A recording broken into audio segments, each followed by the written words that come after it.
How's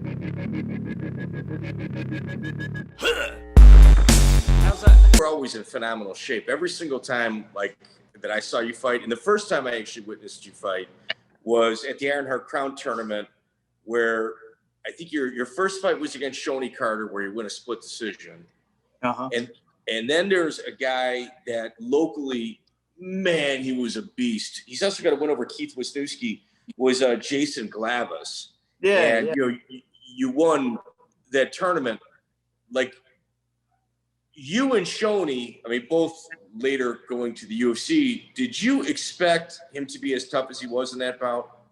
Well, it's funny. Eric Moon ran that, and here I was. This is how cocky I was. Like I told you in the beginning of this, that, you know, when I started out, I just had all this confidence and stuff.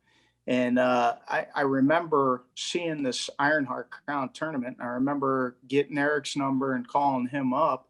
And I was saying, hey, I train under Rodrigo Vaghi.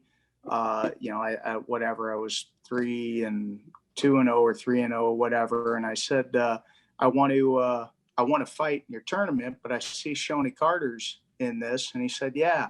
And I said, well, I want Shonie first. And that's the way my mind worked. To me, I had never heard of Jason Glavas. I didn't know anything about him, but I had heard of Shonie.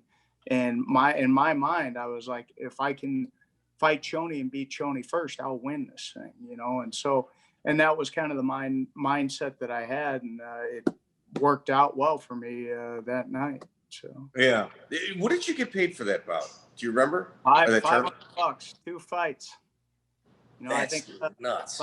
I finished up fighting Shonie. I think 30 minutes later, I was in the ring with Glavas, and Shonie and I had went to overtime, and I think Glavas had finished his guy in the first round.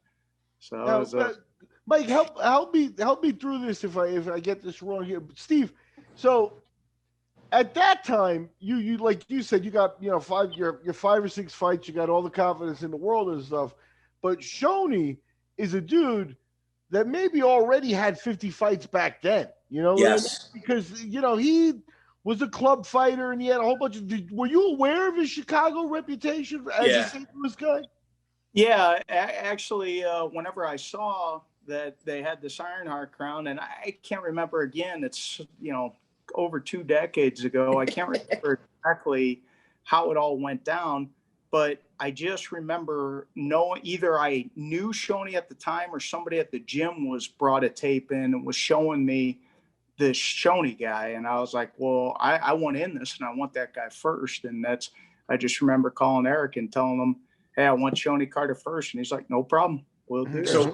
So a little side note to this. So there was a club downtown Chicago called the Tropicana.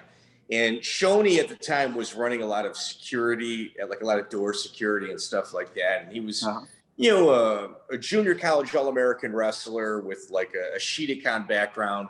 And he was the house fighter. And every weekend he might fight 2 or 3 times. And if you beat Shonie at the Tropicana, you probably would have got about $2,000. Like you should have came and fought him at the Tropicana is what I'm trying to tell you.